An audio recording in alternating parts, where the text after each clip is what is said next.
Do you have a story for us? Oh, come on down. And your name is? My name is Marsha, and I started out living in this part of Florida, moved to the other coast of Florida where I discovered storytelling, and then we moved back here to Wamama. You know where Wamama is.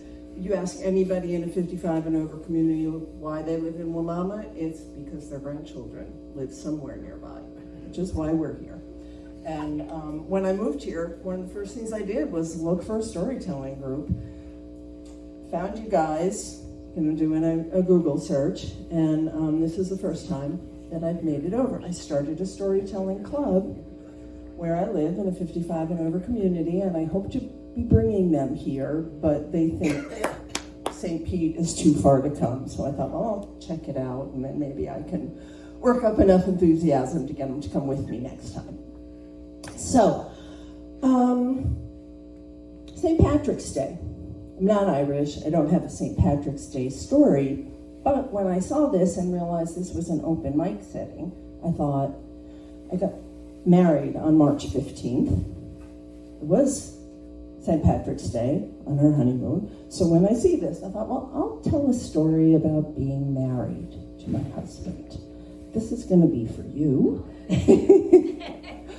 So we'd been married for a few years. I had 2 kids by then, a 2-year-old son, or maybe he was even younger. He was probably around 1, and his sister, who was 5-ish. And at the time, you boiled the nipples from the baby bottles in water. It's something that you don't really do anymore, but that's what we did. And I was getting ready for Daniel's first birthday party. A bunch of people were coming over, and I had fed him, and the nipples were boiling in the water, and I'm getting ready and getting everything ready for the thing and not paying much attention, and some smoke starts coming up from the pot where the nipples are boiling, which sounds obscene, but it isn't. And my husband, who is the type who, never makes silly mistakes like that, and I'm the type who maybe on occasion does, comes in, he goes, "What's going on in here?" I said, "Oh, I left it." So we opened the windows and we cleared the smoke, and found no harm. It was a little smoky, but it clears. But he says, "How could you let that happen?" Because that's the way he used to talk to me. And I said, I was busy, and I'm explaining myself. I was busy. I was getting ready for the party, and it's not a big deal, and it's all right. So everything settles down. Fast forward a year or so, I guess, and I am bringing the kids home from daycare, and so we walk in the house. Oh, you should know, first of all, I have no sense of smell. So nothing, if something is on fire, I wouldn't know from the smell. But I walk in and I hear like a sizzling sound. What is that? I don't have any idea what it is, but I have noticed it. It registered. And as we're walking in, my daughter is walking a little bit ahead of me. My son's holding my hand. He's like 2-ish, And I see something on the floor as my daughter walks through the entryway. And she's leaving footprints in it. I don't know, what is this? And it's black. So I pick my son up and I tell my daughter to wait. And I go, what is going on in here? And I walk in, and there's a pot on the stove with smoke emanating from it, where the silicone nipples from a baby bottle have burned. The water has burned out, the nipples have burned, and there is soot everywhere. How long were they burning? my scent, long enough for they get fed in the morning and then we go off to work and school. So quite a while.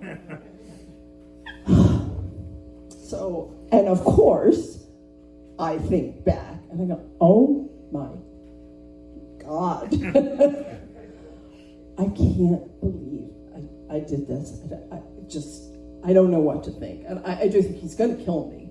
And you should know, we had a very good marriage and relationship. And he wasn't a violent man. But I thought, this is not going to go over well.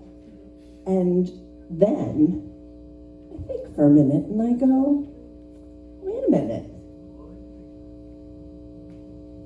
I left the house before he did. He is the one who left the stove on. Okay, so he comes home and I think I'm not going to rub his face in this, not right away.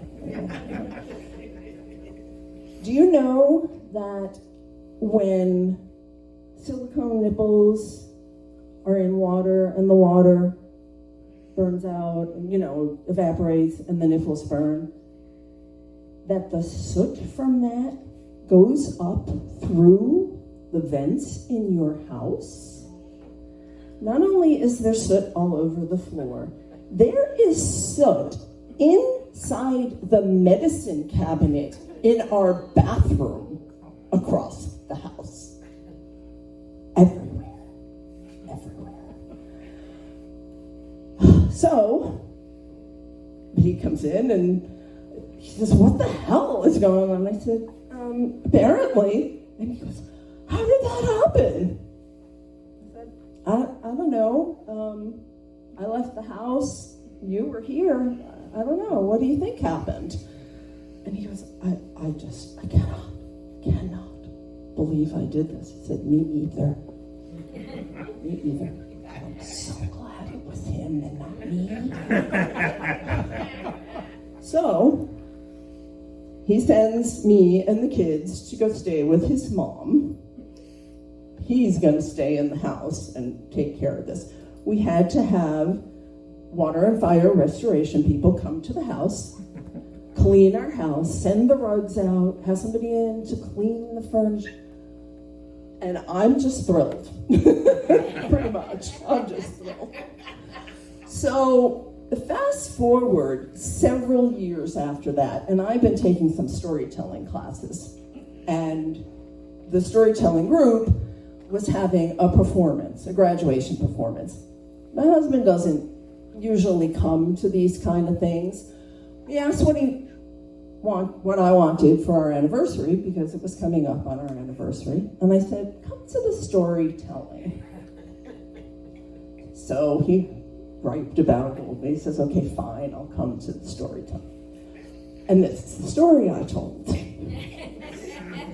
And I said, I'm not going to point him out, but my husband's in the audience. Said, and we are coming up, on our anniversary. And this is the first time I've told the story in public, and he's here. I said, any bets in the audience whether we're going to hit our next anniversary? But I am happy to say that March 15th, just around the corner, and we are celebrating our 39th anniversary this week. Well, happy anniversary. Thank you.